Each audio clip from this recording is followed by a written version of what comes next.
As a life philosophy, learning to love failure doesn't sound very encouraging, but it has always worked for me.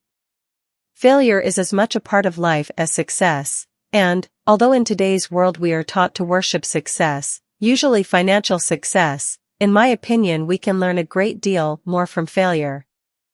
There are those that say failure is not an option.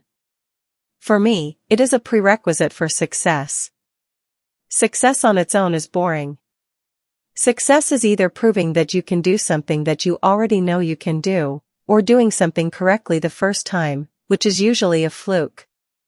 First-time failure, by contrast, is expected. It is the natural order of things. Failure is how we learn. There is an African phrase describing a good cook as she who has broken many pots. If you've spent enough time in the kitchen to have broken a lot of pots, probably you know a fair amount about cooking. I think that is quite clearly true that success is built on a huge number of failures. The bigger the success, the greater the number of failures it is based on. To get good at something we have to be bad at it for a long time. The better we want to be, the higher the standard we set for ourselves, the longer we have to spend not reaching that standard. Don't believe me? Well, I'm sure you've heard of Michael Jordan. This is what he had to say on the subject: "I've missed more than 9,000 shots in my career. I've lost almost 300 games. 26 times, I've been trusted to take the game-winning shot and missed. I've failed over and over and over again in my life. And that is why I succeed." Jordan is saying something that has always been obvious to me, that without failure, success itself is meaningless. Without failure we have no way to enjoy success, because we have nothing to relate it to.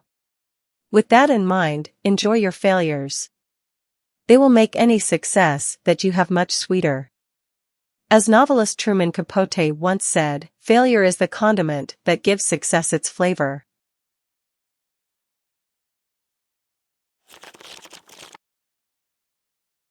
I Have a Dream is a 17-minute public speech by Martin Luther King, Jr. delivered on August 28, 1963, in which he called for racial equality and an end to discrimination. The speech, from the steps of the Lincoln Memorial, was a defining moment of the American civil rights movement. Delivered to over 200,000 civil rights supporters, the speech was ranked the top American speech of the 20th century by a 1999 poll of scholars of public address. According to U.S. Representative John Lewis, who also spoke that day as the president of the Student Nonviolent Coordinating Committee, Dr. King had the power, the ability, and the capacity to transform those steps on the Lincoln Memorial into a monumental area that will forever be recognized. By speaking the way he did, he educated, he inspired, he informed not just the people there, but people throughout America and unborn generations. Both King's father and grandfather were Baptist preachers who had been actively involved in the civil rights movement. King himself graduated from Morehouse College in 1948. After considering careers in medicine and law, he entered the ministry. While studying at Crozer Theological Seminary in Pennsylvania, King heard a lecture on Mahatma Gandhi and the nonviolent civil disobedience campaign that he used successfully against British rule in India. Over the next few months, King read several books on the ideas of Gandhi, and eventually became convinced that the same methods could be employed by blacks to obtain civil rights in America. He was particularly struck by Gandhi's words, "Through our pain we will make them see their injustice." King was also influenced by Henry David Thoreau and his theories on how to use nonviolent resistance to achieve social change. Hence, these influences impelled him to lead the black to fight for social justice.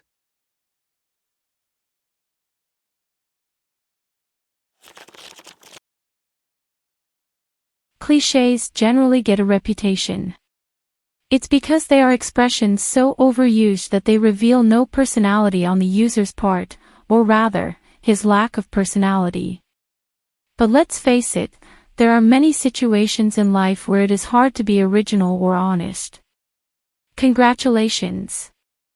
May you too be blessed with many years of happiness, is the obvious remark at a wedding, even if you have serious doubts about the couple's compatibility. At a funeral, isn't my condolences. At least he is at peace now, much better than. So, how much money will you inherit? You see, although clichés can be insincere and superficial, they are safe and unprovocative. Although clichés sound universal, many actually reflect a particular society's values. American business life, capitalistic and competitive in nature, is full of sporting expressions. You might be thrown a curved ball in an interview. You have to make home runs in business. The world of art, music, and films has also contributed. Does love really mean you never have to say sorry? Do gentlemen really prefer blondes? Is your sweetheart the sunshine of your life? The cliched themes and characterizations of novels and movies, the poor but handsome hero who gets the rich girl, the lonely cowboy, provide comfort and familiarity in our real but unpredictable world. So clichés have many uses. They help us when we are at a loss for words, they entertain and amuse, and they bind us as a community. And in many ways, they also express our deepest desire. Does anyone not at some point or another hope to live happily ever after?